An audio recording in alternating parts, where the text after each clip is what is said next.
Hello students, this is Surya Pratap Singh and here we are to discuss the lecture number 6 of chapter 5 laws of motion.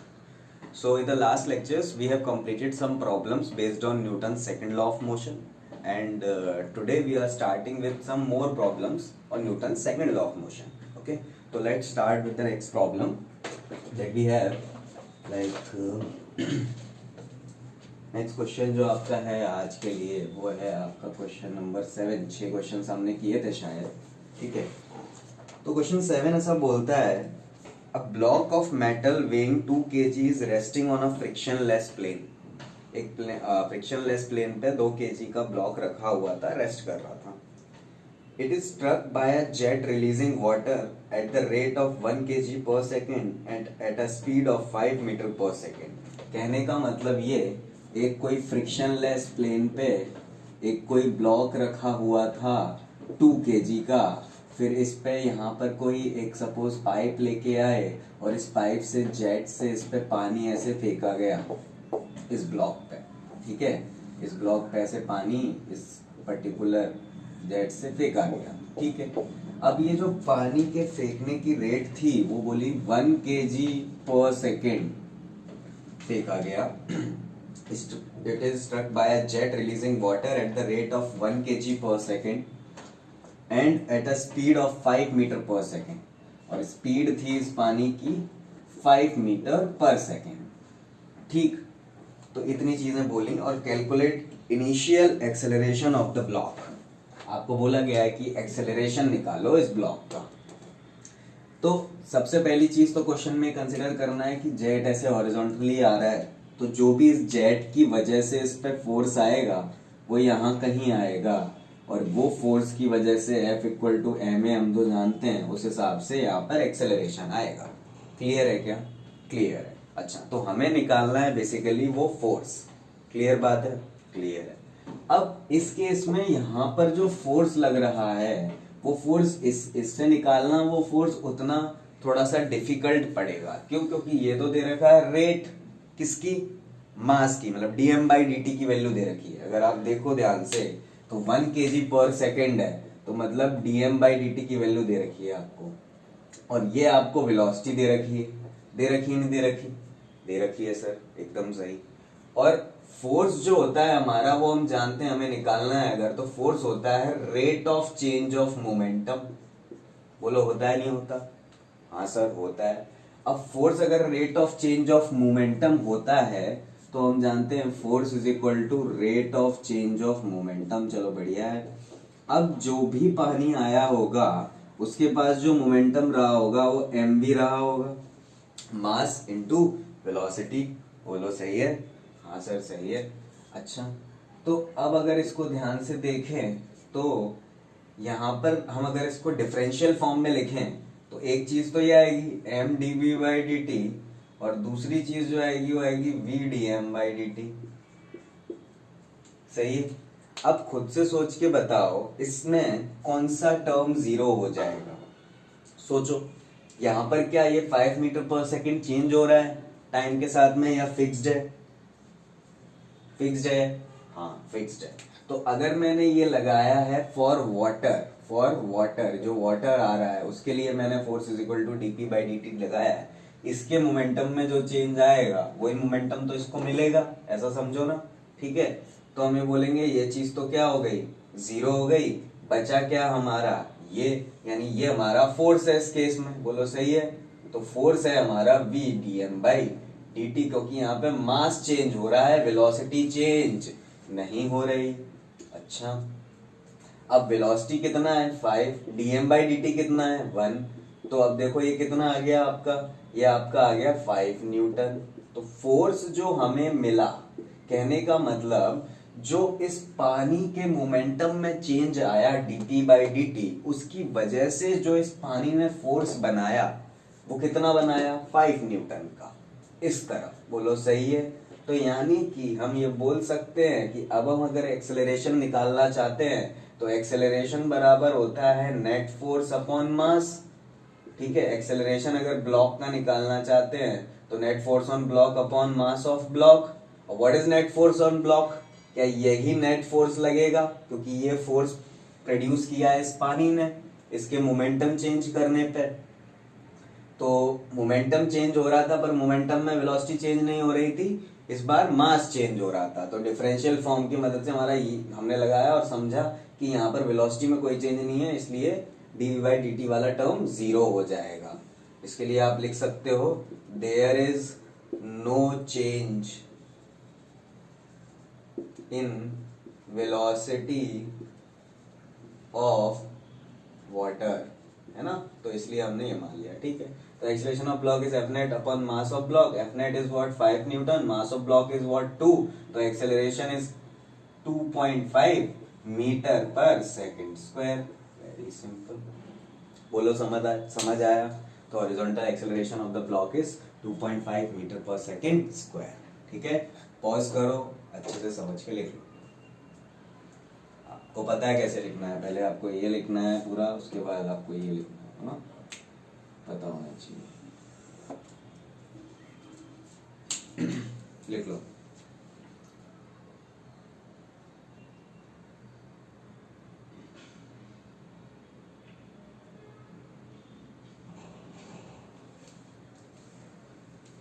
Okay, चलो next question करते हैं। तो next question जो है हमारा वो ऐसा बोलता है कि कोई बॉडी है मास m की, एक कोई बॉडी है मास m की जो x एक्सिस पे चल रही है। एक मास m की बॉडी x एक्सिस पे along the x axis move कर रही है, ठीक है। अच्छा, बोला गया उसका पोजीशन का कोऑर्डिनेट, एक कोई बॉडी है जो x एक्सिस पे मूव कर रही है और उसका जो पोजीशन का कोऑर्डिनेट, सपोज ये x एक्सिस पे बॉडी मूव कर रही है और उसका कभी भी t टाइम पे, एट एनी टाइम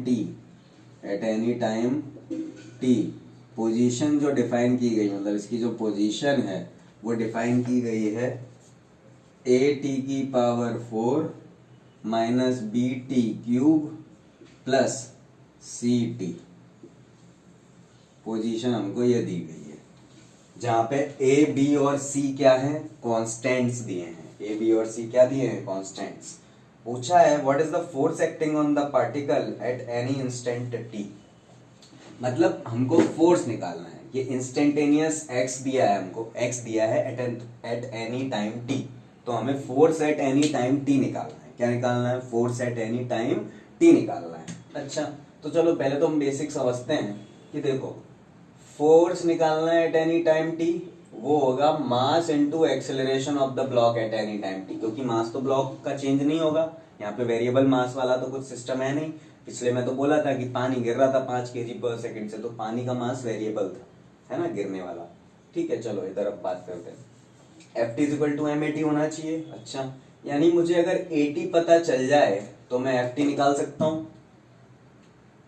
अब 80 कैसे निकाल सकते हो, 80 हम जानते हैं कि 80 जो होता है वो dv/dt होता है नहीं होता।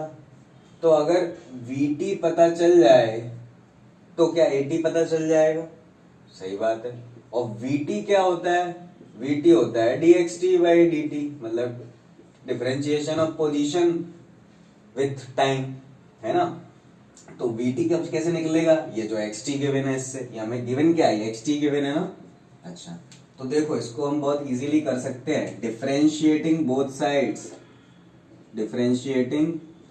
Sides with respect to t। तो सोचो इस साइड क्या बनेगा, dxt/dt। इधर क्या आएगा, देखो इसका डिफरेंशिएशन बोलो, 4 बाहर आएगा 4at³। इसका डिफरेंशिएशन बोलो 3bt²। इसका डिफरेंशिएशन बोलो, सिर्फ c बचेगा, t का 1 हो जाएगा, सही है। तो अब ये हमारा आ गया। अब ये चीज देखो क्या बन गई, dxt/dt, vt बन गया, यानी हमारे पास vt मिल गया। हमको क्या मिला, vt, ये जो चीज लिखी है 4at³ minus 3bt² plus c। बोलो मिला नहीं मिला, हाँ सर मिल गया। ठीक, अब क्या करें, तो नेक्स्ट देखो, अब vt मिल गया, अब हमें क्या चाहिए, 80 चाहिए, तो ft मिल जाएगा। तो हम 80 निकालते हैं। 80 के लिए इसको फिर से डिफरेंशिएट कर दो दोनों साइड, तो differentiate with respect to T. Again जैसे ही हमने दोबारा डिफरेंशिएट किया तो हमें क्या मिला, देखो वी टी इस साइड आ गया d v t by d t, इस साइड क्या आएगा देखो 3 4 12 a t square 6 b t minus का, और सी कांस्टेंट है तो उसका डिफरेंशिएशन 0। सही है। तो ये जो चीज है, अब देखो dvt बाई डी टी क्या बन गया, at बन गया, तो ये बन गया हमारा at is equal to 12 at square minus 6 bt। सही है। अब हमें acceleration as a function of time मिल गया, क्या मिल गया। आपसे पूछा है कि फोर्स बताओ एट एनी टाइम t, तो फोर्स क्या होगा, mass into acceleration at any time t। मास कितना दिया है, मास दिया है आपको m बोला है, a body of mass m, body of mass m, तो m बॉडी m मास है, एक्सेलरेशन आपने रख दिया 12 at स्क्वायर माइनस 6 bt, तो ये आपका आ गया force at any time t on the object which has x coordinate as the given in the question. ठीक है, जिसका x कोऑर्डिनेट ऐसा होगा उसका फोर्स ऐसा होगा एट एनी टाइम t। बोलो सही है। इजी था, 2 बार डिफरेंशिएशन करना था, फोर्स मिल जाता। सही है। पॉज करें, लिख लें।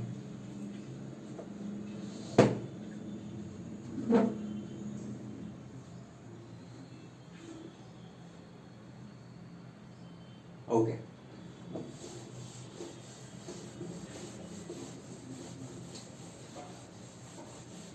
अब ये तो हुए बेसिकली इजी क्वेश्चन जो आपके लिए थोड़े से क्या है, बुक्स में आपको मिल जाएंगे, नोट्स में मिल जाएंगे।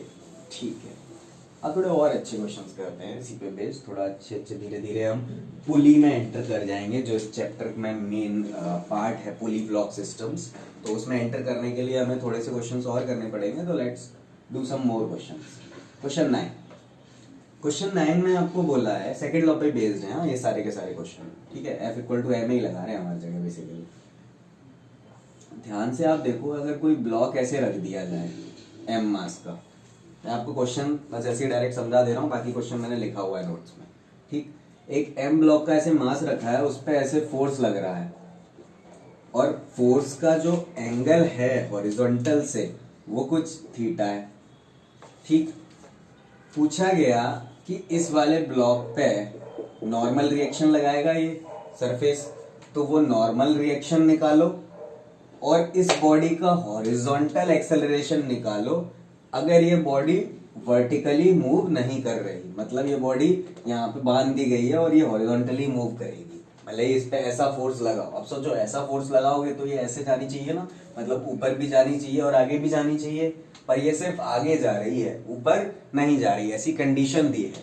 तो आपको बोला है कि उस समय एक्सेलरेशन बताओ इसका आगे जाने का, और इस पे लगने वाली नॉर्मल रिएक्शन बताओ। बात समझ में आई, क्वेश्चन समझ में आया? ठीक है, फिर से बोलता हूं, ये ब्लॉक दिया है, फोर्स ऐसे लगाया, बोला है कि ये ब्लॉक यहीं बना रहेगा, ये सिर्फ अलोंग हॉरिजॉन्टल मूव करेगा, तो इसका एक्सेलरेशन बताओ हॉरिजॉन्टल के अलोंग, और इसका नॉर्मल रिएक्शन बताओ जो इस सरफेस इस मास पे लगा रहा होगा। बोलो सही है? ओके, तो देखो अब F इक्वल टू एम है, अभी तक तो हमने लगाया जब नॉर्मल कंडीशंस दी थी, हमें फ्री बॉडी डायग्राम बनाने की जरूरत नहीं पड़ी अभी तक, अगर देखा जाए तो F इक्वल टू एम लगाने के लिए फ्री बॉडी डायग्राम की जरूरत नहीं पड़ी, पर इस क्वेश्चन में हमको F इक्वल टू एम लगाने के लिए फ्री बॉडी डायग्राम की जरूरत पड़ेगी। देखें कैसे पड़ेगी। यहाँ पे अगर आप देखें तो सबसे पहली चीज तो ये कि ये जो फोर्स है जो ऐसे लग रहा है थीटा एंगल पे, इसके 2 कंपोनेंट होंगे, है ना भाई। एक कंपोनेंट तो होगा ऐसे और एक कंपोनेंट होगा ऐसे। यहाँ पे आएगा आपका F cos थीटा, यहाँ पे आएगा आपका F sin थीटा। बोलो सही है? हाँ सर सही है।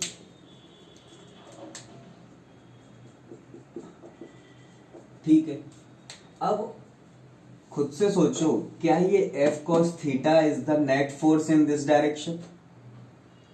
बात समझ में आई? तो क्या F cos थीटा जो इस साइड फोर्स है वही तो इधर एक्सेलरेशन दे रहा है ना? तो हम ये बोल सकते हैं यहाँ पे तो ये एक्सेलरेशन भी है एक, एफ कॉस थीटा है, बोलो सही है, और ये एफ कॉस थीटा ही ये एक्सेलरेशन दे रहा है, बात सही है। ठीक है चलो, ये एफ साइन थीटा क्या कर रहा है फिर, ये इसको ऊपर ले जाने की कोशिश करेगा, बट ये ऊपर जा नहीं रहा है।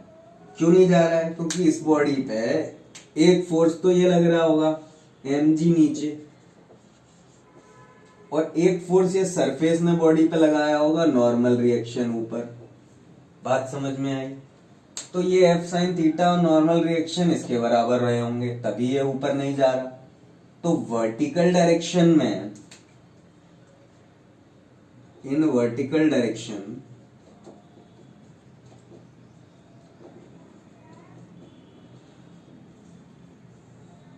there is no motion,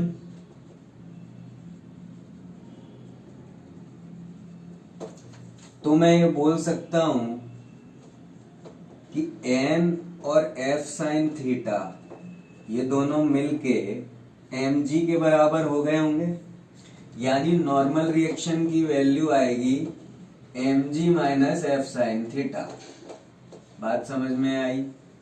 यहाँ पे वैल्यूज नहीं दी थी, सोच m की वैल्यू दी रखी होती, थीटा दिया होता, f दिया होता, तो रखते तो नॉर्मल रिएक्शन का एक आंसर आता, पर यहाँ पर तो तुम्हें f दिया है, थीटा दिया है और m दिया है, तो इन्हीं के टर्म्स में आंसर निकाल रहे हैं, तो ऐसा आएगा, बात समझ में आई। ये नॉर्मल रिएक्शन निकाली आपने, जो इस बॉडी पे ऊपर लग रही थी, आ गई, क्योंकि वर्टिकल डायरेक्शन में कोई मोशन नहीं है ब्लॉक का, there is no motion of block, बोला है ना, block only moves in horizontal direction, बात समझ में आई। ओके, अब ये तो हुआ वर्टिकल डायरेक्शन की बात, हॉरिजॉन्टल डायरेक्शन की बात कौन करेगा? तो देखो हम करते हैं। हॉरिजॉन्टल डायरेक्शन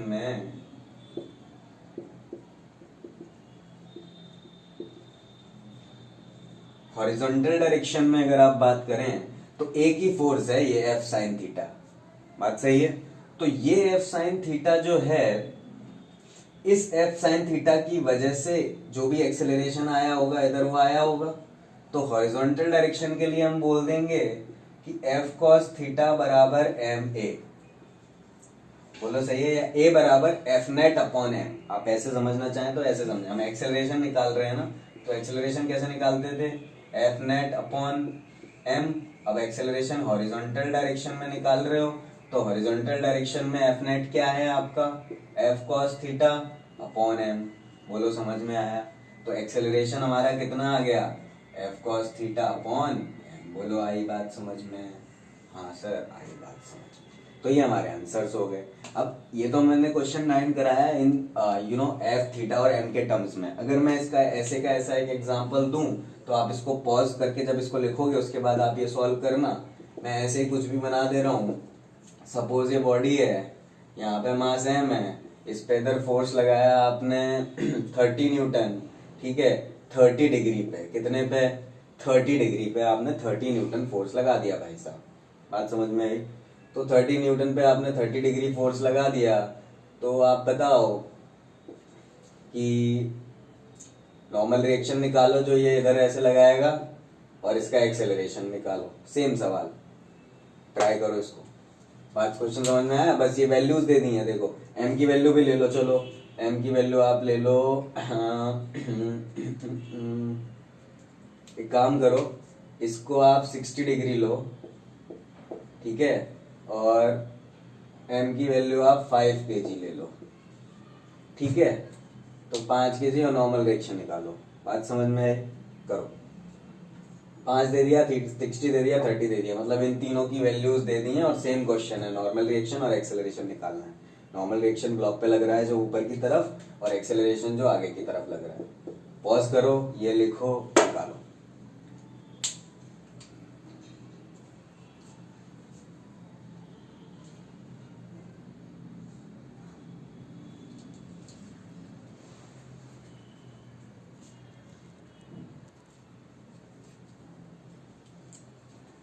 ओके, तो आपने किया है ये मैं मिटा देता हूँ।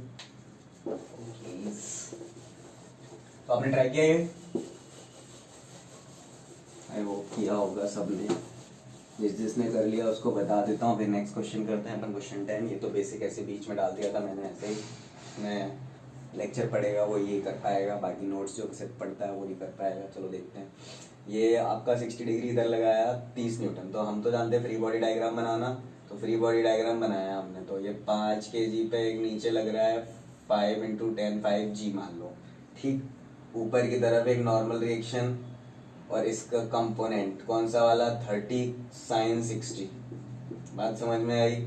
और इधर लगेगा एक 30 cos 60, बात सही है। अब ये एक्सेलरेशन देगा यानी 30 cos 60 बराबर आप बोल दोगे मास इंटू एक्सेलरेशन, यानी 5 इंटू एक्सेलरेशन। तो एक्सेलरेशन की वैल्यू आएगी आपकी 30 cos 60 अपॉन 5, तो 5 6 30 यानी 6 cos 60। cos 60 की वैल्यू रख दो आप, तो 1/2 यानी एक्सेलरेशन आया आपका 3 मीटर पर सेकेंड स्क्वायर। बात समझ में आई इस पर्टिकुलर केस में, क्योंकि यही नेट फोर्स है, इधर आ गया है ना। और देखें, ये n निकालना है तो हम जानते हैं n + 30 sin 60 5G होगा। पिछले सवाल की तरह ही है यार, ये प्लस ये ऊपर वाला बराबर नीचे वाला। वर्टिकल में कोई फोर्स मतलब कोई मोशन नहीं है, तो यानी कि ऊपर वाला बराबर नीचे वाला, और हॉरिजॉन्टल में जो फोर्स है वो एक्सेलरेशन दे रहा है, यानी ये 30 cos 60 बराबर m। बात समझ में आई। तो n + 30 sin 60 = Fg। n की वैल्यू हमें निकालनी है, तो n की वैल्यू आएगी 5G - 30 sin 60। तो अब ये आएगी 50 - 30 × √3/2, यानी 50 - 15 √3।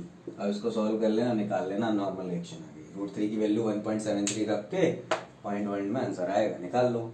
बात समझ में आई क्या? ये क्वेश्चन समझ में आया सबको, है ना? पॉज करो, लिखना हो लिख लो।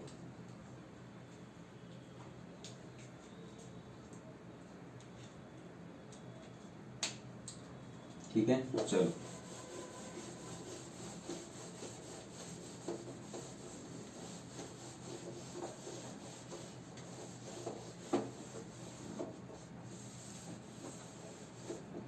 चलो नेक्स्ट क्वेश्चन करते हैं। नेक्स्ट क्वेश्चन में आपको बोला है, क्वेश्चन 10 जो है, देखो इन सारे में एक चीज तो फिक्स्ड है, ब्लॉक हॉरिजॉन्टल डायरेक्शन में ही मूव करेगा। इस जो सारे सवाल कर रहे हैं, इसमें कोई एक ब्लॉक दिया है जिसका वेट दिया है आपको 5 kg। कितना दिया है? 5 kg। और बोला है कि यहाँ पे आपने 20 न्यूटन ऐसे फोर्स लगा दिया, यहाँ पे आपने 10 न्यूटन फोर्स लगा दिया ऐसे। बात समझ में आई? ऐसे 10 न्यूटन, ऐसे 20 न्यूटन। ये जो 20 न्यूटन है ये हॉरिजॉन्टल से कितने एंगल पे लग रहा है? ये आपका 37 डिग्री पे लग रहा है। और ये जो 10 न्यूटन है इसका जो एंगल हॉरिजॉन्टल से इसका है वो है 53 डिग्री। कितना है? 53 डिग्री। बात समझ में आई? हॉरिजॉन्टल से एंगल दे दिए दोनों, ठीक है ना? अगर आप देखें ध्यान से तो ये एंगल भी अगर आप देखना चाहें, अगर आप ऐसे भी देखें तो ये एंगल भी कितना होगा? 53 होगा। सही बात है कि नहीं? चलो ठीक है, वो तो अलग बात है। पर हमें एक फोर्स ऐसे लगाया, एक फोर्स ऐसे लगाया, ठीक। और बोला ये इस ब्लॉक पे ऊपर लगने वाली नॉर्मल रिएक्शन बताओ और इस ब्लॉक का इधर एक्सेलरेशन बताओ, ठीक है। अगर ये ब्लॉक वर्टिकल में मूव नहीं करता है, सिर्फ हॉरिजॉन्टल में मूव करता है, और ये फ्रिक्शन लेस प्लेन है, इस पे कोई फ्रिक्शन नहीं, और सिंपल सी बात है, ठीक है। हम जितने भी अभी सवाल कर रहे हैं उसमें फ्रिक्शन की चर्चा नहीं कर रहे, तो फ्रिक्शन इज एब्सेंट। जब फ्रिक्शन आएगा तो फ्रिक्शन भी इन सवालों में ऐड हो जाएगा। फ्रिक्शन कैसे लगेगा वो मैं पढ़ाऊंगा, ठीक है। चलो अभी तो बिना फ्रिक्शन के काम है, चलो बढ़िया है। तो अभी आपको बोला कि ऐसे दो फोर्स लग रहे हैं, अभी तक तो एक फोर्स लगा के सिखाया कि कंपोनेंट ले लो। अब दो फोर्स आ गए तो दोनों के कंपोनेंट्स लो। सही बात है, फ्री बॉडी डायग्राम बनाना है, कंपोनेंट लेने हैं, पहले कंपोनेंट लेते हैं फिर फ्री बॉडी डायग्राम बनाते हैं। चलो तो कंपोनेंट अगर लेने हैं तो यहाँ पे 20 न्यूटन के कंपोनेंट्स अगर आप लोगे तो आपके पास एक कंपोनेंट इधर आएगा, एक कंपोनेंट इधर आएगा। यहाँ पे आएगा 20 sin 37, यहाँ पे आएगा 20 cos 37। क्यों सर? क्योंकि हमें पता है कि जो थीटा की तरफ कंपोनेंट होता है वो कॉस वाला होता है, और थीटा से दूर जो होता है वो साइन वाला होता है। चलो बढ़िया है ना? हम पढ़ चुके चैप्टर 4 में, नहीं पढ़ा है तो फिर से बता देता हूँ। चलो ये कंपोनेंट वाली बात ध्यान से देख लो कि कोई वेक्टर है ऐसा, कोई थीटा एंगल पे है, तो ये वेक्टर को तोड़ेंगे तो एक कुछ इधर और कुछ इधर मिलेगा, तो इसका इधर जो आएगा वो आएगा a cos थीटा, इसका इधर जो आएगा वो आएगा a sin थीटा। कंपोनेंट्स इनको क्या बोलते हैं, कंपोनेंट्स। ठीक है, तो ऐसे 20 का 20 cos 37, 20 sin 37। सही है, चलो बढ़िया।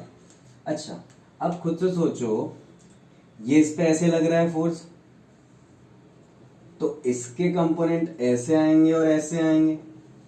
मतलब इस ब्लॉक पे अगर देखेंगे तो मैं बात करूं तो जो कंपोनेंट होंगे वो इस ब्लॉक पे अगर, तो एक कंपोनेंट ऐसे आएगा और एक कंपोनेंट ऐसे आएगा। बोलो आएगा नहीं आएगा, है ना। और अगर इसको और ढंग से देख लें तो सबसे अच्छा तो हम ऐसा बोल सकते हैं कि एक कंपोनेंट ऐसे लगेगा और एक कंपोनेंट ऐसे लगेगा। बोलो सही है, हाँ सर सही है। तो यानी कि हम ये बोल सकते हैं, यहाँ पर अगर आप देखो, यहाँ से ऐसे बना देता हूँ फिर आपको समझ आ जाएगा। यहाँ पे 53 डिग्री था, ये 10 था, तो 10 का cos 53 इधर, यानी ये चीज आएगी 10 cos 53, और 10 का साइन 53 इधर, यानी ये चीज आएगी 10 साइन 53। बात समझ में आई, आई नहीं आई? हाँ सर आ गई। कंपोनेंट्स लेना बहुत इंपॉर्टेंट है बेटा, ये नहीं आएगा तो कुछ नहीं आएगा, प्लीज। चलो भाई, तो इसके दो कंपोनेंट ऐसे आए, दो ऐसे आए, यानी चार फोर्सेस तो हमको मिल गए, एक इधर, ये भी इधर, एक उधर, एक नीचे। बढ़िया। और कौन कौन से फोर्स हैं? एक mg है नीचे, एक नॉर्मल रिएक्शन है ऊपर, और कोई फोर्स नहीं है। तो अब फ्री बॉडी डायग्राम बना देते हैं इसी चीज का और फिर फोर्स बैलेंसिंग करते हैं। तो फ्री बॉडी डायग्राम के लिए हम पॉइंट मास मान लेते हैं। ऐसे पॉइंट मास हमने मान लिया और पॉइंट मास पे हमने फोर्स बनाए। तो हमने बनाया, देखो एक फोर्स नीचे ऐसे लग रहा है 10 sin 53, इसके अलावा एक फोर्स और ऐसे नीचे लग रहा है mg। ठीक है, ब्लॉक पे ही बना लो, आप ब्लॉक बनाओगे तो भी चलेगा। ठीक है, एक mg, ठीक, एक नॉर्मल रिएक्शन ऊपर लग रहा होगा ऐसे, सही है, और एक और फोर्स कोई लग रहा होगा, जो ये देखो ये 20 sin 37 आ रहा है, तो 20 sin 37 भी ऊपर ऐसे लग रहा है 20 sin 37। ठीक है, अच्छा, और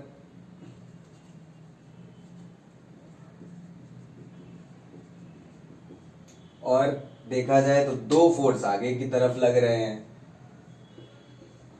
एक कौन सा, 20 cos 37, और दूसरा कौन सा, 10 cos 53। बात समझ में आई? हाँ सर आ गई। अब हमें पता है कि ये दोनों फोर्सेस एक्सेलरेशन प्रोवाइड कर रहे होंगे,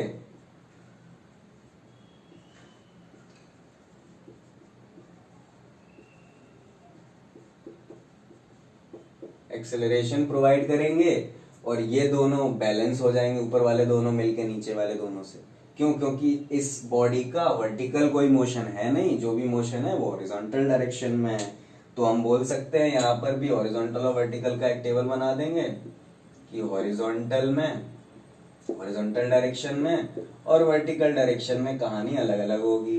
हॉरिजॉन्टल की बात करें तो बोलेंगे कि 20 cos 53 प्लस 10 cos 53, ये नेट फोर्स हो जाएगा, और नेट फोर्स बराबर क्या होगा, F नेट बराबर ma, यानी mass of body is what 5, और एक्सेलरेशन हमें निकालना था। तो देखो एक्सेलरेशन मिल गया हमको, कितना आया, ये 5, 20 cos 53 प्लस 10 cos 53। बात समझ में आई? 20 cos 37 है, ये 53 नहीं, 37। 20 के पास वाला एंगल कितना है, 37।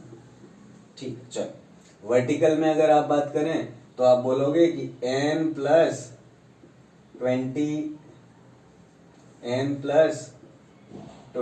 sin 37 should be equal to 10 sin 53 plus m g यानी 5 इंटू जी, जी की वैल्यू 10 ले लो आप, तो 5 इंटू 10, अभी 5G लिख लो आप, 5G।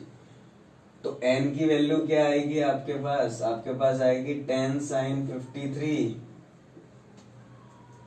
प्लस ये देखो 50 हो गया और प्लस 20 साइन 37, यानी यहां से हमको n मिल जाएगा और यहां से हमको एक्सेलरेशन मिल जाएगा। सॉल्व करोगे सारी वैल्यूज रख के, देखो साइन 53 की वैल्यू कितनी होती है? 4/5, साइन 37 की 3/5, ठीक है, cos 37 की 4/5 और cos 53 की 3/5। सारी वैल्यूज रखोगे आंसर मिल जाएंगे आपको। वैल्यूज रख दो, आंसर आपके कुछ ऐसे आएंगे। एक्सेलरेशन आएगा आपका 22/5 मीटर पर सेकेंड स्क्वायर और नॉर्मल रिएक्शन आएगी आपकी 46 न्यूटन। क्लियर हुआ है ना? तो इस तरीके के सवाल जब ऐसे बहुत सारे फोर्सेस लग रहे हो तो उनके कंपोनेंट करके एफ नेट बराबर एम ए लगाना और वर्टिकल में बैलेंस करना। तो एक तरीके से देखो, वर्टिकल में मूवमेंट नहीं है, मतलब बॉडी वर्टिकल में रेस्ट पे ही है, इनर्शिया मेंटेन कर रही है। वर्टिकल में आपने फर्स्ट लॉ का यूज किया, इक्विलिब्रियम वाला सवाल हो जैसा, और हॉरिजॉन्टल में आपने क्या किया? F net equal to m a लगाया कि जो भी नेट फोर्स आ रहा है वो mass into acceleration of the body होगा। बात समझ में आई? तो इस तरीके के सवाल हमने खत्म करे। तो आज इस लेक्चर में हम यहीं पे खत्म करते हैं। ये पॉज करके आप लिख लें अच्छे से, और उसके बाद हम नेक्स्ट लेक्चर में कंटिन्यू करेंगे और बहुत सारे सवाल, और ट्राई करते हैं कि जल्दी से जल्दी ये चैप्टर को हम खत्म करें। ठीक है? Okay, bye bye.